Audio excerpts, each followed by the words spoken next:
Eu preciso debater esse assunto. Eu sei que é um assunto polêmico que mexe com os ânimos. Os nossos ouvintes daqui a pouquinho começam a comentar aqui no nosso chat do YouTube, mas do ponto de vista do cidadão Daniel Sampaio, do cidadão Francisco Furró, eu queria entender como é que é a visão de vocês sobre isso está acontecendo. Deixa eu começar com o senhor, pastor, pode ser? Pode ser. E aí, como é que você está vendo isso tudo? Eu vejo isso tudo, Júnior, com um olhar de que Bolsonaro já estava condenado muito antes disso acontecer. Foi o julgamento mais rápido da história. Se você for analisar, o STF sempre é muito lento em qualquer julgamento. O ministro relator, ele julga com o fígado. Na verdade, assim, ele é o maior violador de direitos humanos do Brasil. Eu considero que, infelizmente, ele é um ditador da toga que quer se meter em tudo. Ele não foi eleito para nada. Inclusive, quando teve aquele problema no Rio de Janeiro, ele sai de Brasília. Quem é que determinou isso para ele sair de Brasília e pedir explicações ao governador do Rio de Janeiro pelo que tinha acontecido? Essa questão da tornozeleira eletrônica, na verdade, ela é só um adicional, porque já estava decretada a prisão dele com base na vigília de oração que ia acontecer perto da residência, da prisão domiciliar de Bolsonaro, né? O que eu vejo nisso tudo é que a oração para esse homem sem alma representa uma ameaça. Eu nunca vi isso na minha vida, né, acontecer. E até quando essas arbitrariedades vão continuar acontecendo diante de todos? A pessoa que está nos ouvindo pode não gostar do Bolsonaro, mas a forma como tudo está sendo tocado é totalmente ilegal. E eu vou dizer mais, isso lá na frente vai cair. E se Bolsonaro morrer na prisão, né, porque a saúde dele está muito debilitada, assim, eu acredito que coisas bem piores podem acontecer na República do Brasil. Eu queria dizer algo pessoal, né? Durante todos esses anos, eu tenho meio século de vida. Eu passei por vários presidentes no Brasil. Você sabia, Júnior, que o único presidente que eu tive acesso na minha vida foi o Bolsonaro?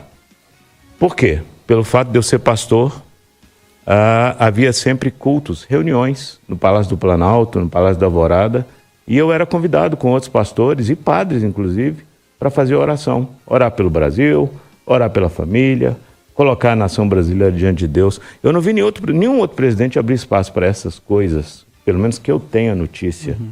Então, eu tenho realmente, né, um apreço muito especial pelo presidente, exatamente por ele valorizar o que eu valorizo. Deus, a questão dele levantar a bandeira da família, que é muito importante. Então, isso tudo que está acontecendo para mim é uma guerra espiritual. Nós estamos numa guerra espiritual, né? E eu oro para que a justiça volte a acontecer nesse país.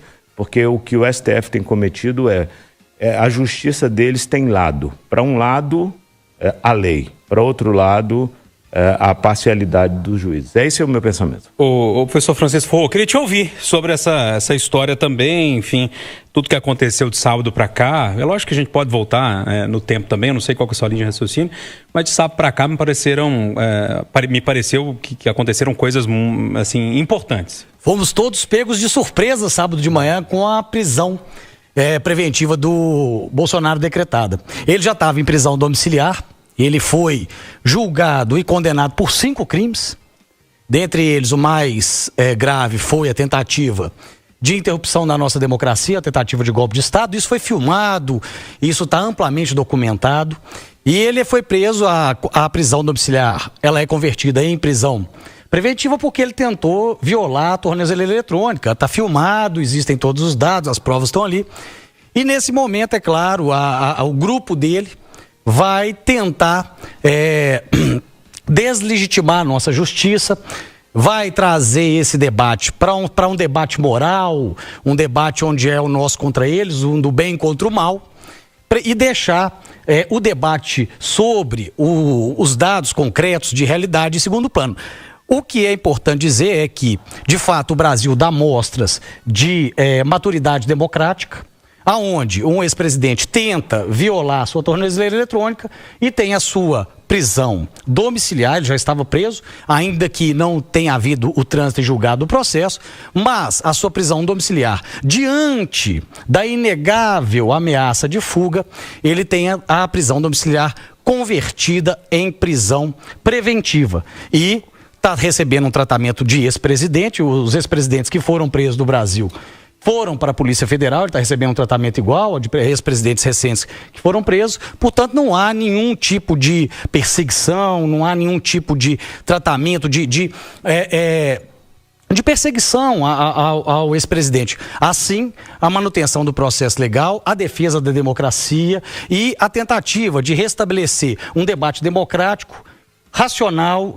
respeitando o Estado laico, os lados diferentes, as ideologias diferentes, mas respeitando a nossa eleição, que foi uma eleição democrática, a vontade da maioria da população e o devido processo legal numa democracia de Estado democrático de direito. Eu acho que tem duas opiniões bem diferentes aqui. Diferentes. E o que é mais legal é que você que está aí do outro lado pode ter uma visão sobre isso, né? Pode pegar e, enfim, agora, assim, e digerir tudo aí. A questão da democracia madura, ela vale também para a questão de que praticamente todos os que foram condenados, né, na época da chamada Operação Lava Jato, estão soltinhos, né, estão todos livres. Pessoas que tinham 400 anos estão soltos por causa de canetada de amigos do amigo. Então, assim, não há justiça, gente. Esse é o meu entendimento. A justiça não é justa. Respeito o que o professor Francisco, acho que o país está dividido, é meio a meio mesmo, a verdade é essa, meio a meio. Uns, né, concordam com o Francisco, outros concordam comigo. Hoje, quando eu entrei aqui, ainda até conversei com o Francisco, o professor Francisco, hoje nós não vamos concordar, mas com muita classe a gente não vai concordar, mas eu continuo com a minha opinião sobre essas coisas aí e oro para que haja justiça de verdade nesse país, porque nunca houve golpe ou tentativa de golpe de Estado.